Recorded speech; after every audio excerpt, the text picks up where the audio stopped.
Welcome back to MMA Al Dente. I am the guy who wishes that light did not reflect off his nose. And I'm here to talk about Jamahal Hill versus Glover Teixeira fighting for the vacant light heavyweight title in the main event of UFC 283 here. Glover Teixeira is 43. I'm aware of that.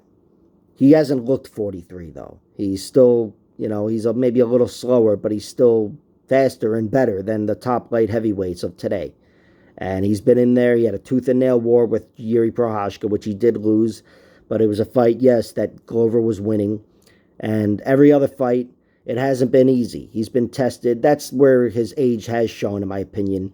He's more susceptible to being hurt by strikes. Not being finished, not yet anyway, but being hurt. He's been hurt plenty of times against Anthony Smith and Carl Roberson and Misha Serkinov and Yuri Prochazka. Had him hurt multiple times.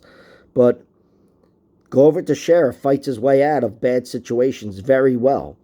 And, he uses all of his tools. If you're getting too overzealous on the feet and you're leaving your hips open, he's probably going to be able to get you down. Glover will shell up and he's waiting for something. Sometimes it's a counter hook, as Ryan Bader found out. Sometimes it's takedowns, as Yuri Prochazka found out, 17 times in their back and forth fight. One of the best fights ever. But yes, Glover has looked vulnerable, and you don't have to see somebody get finished to expect a finish. Jamahal Hill, if he wins, it's him, winning via striking in one way or another. And Glover has been hurt plenty of times.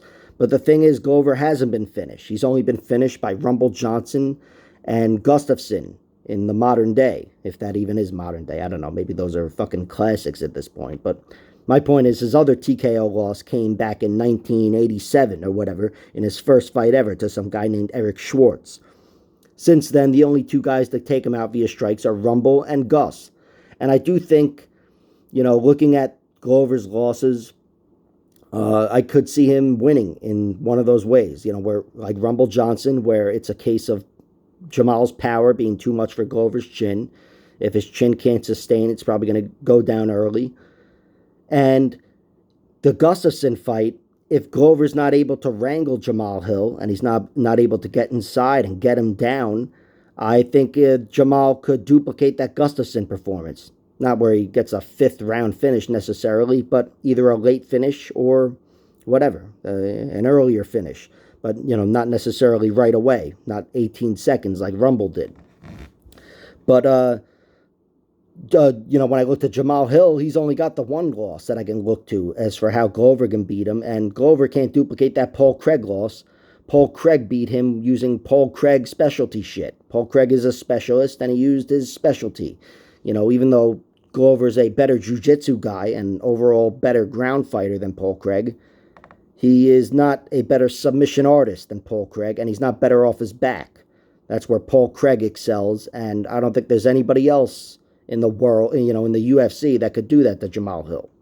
But Jamahal Hill, if he gets beaten by Glover Teixeira, which I am kind of predicting here, I'm going with Glover, I think it'll be Jamahal getting taken down, after overexerting himself a little bit. Not that he necessarily has Glover on the ropes, but he gets in too close in one way or another. Glover gets him down, and if Glover gets him down, I think Glover will work him over on the ground. Jamal's been training. I've been watching the countdown videos. I know he's been training defense from the mount. Even if I didn't watch the countdown training, I would assume that's what he's doing. But, I just think any training, it's not enough to close the gap with Glover, especially if Glover pins your shoulders to the mount. He's going to cut through your guard. He's got the best top game in the light heavyweight division, in the light heavyweight division's history, probably. And he's a versatile finisher. Probably prefers the TKO more than the submission, but he's dangerous either way. Especially if you give his back, he's going to put you away. He's got very heavy hips.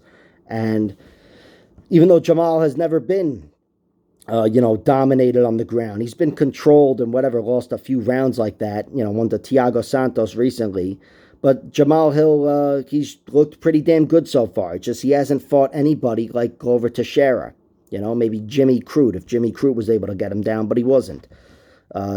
Jamahal Hill has looked good too down the stretch. He got the fourth round finish over Thiago Santos. He went 5 rounds before he got to the UFC with Daquan Townsend.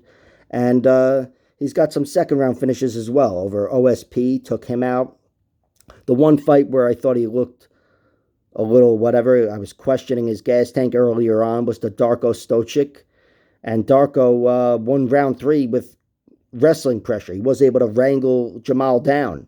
But it was kind of like the Thiago Santos fight. Thiago had a little takedown success in round 3 or whatever, and it was just good enough for a few mat returns and control time, and a lot of neutralizing. But it wasn't like I'd expect from Glover. Glover, if he gets Jamahal Hill down, I don't think he's going to be riding him or neutralizing him. He is a seek and destroy grappler.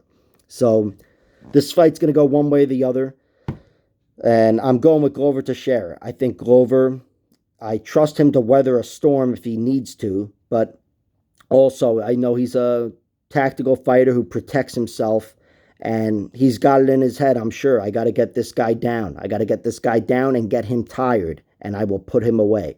So I'm going with Glover Teixeira. And if I'm wrong here, I doubt I'll ever go with Glover Teixeira again. I do think if Jamahal wins, it's via knockout. Speaking of which, let's get to the bets.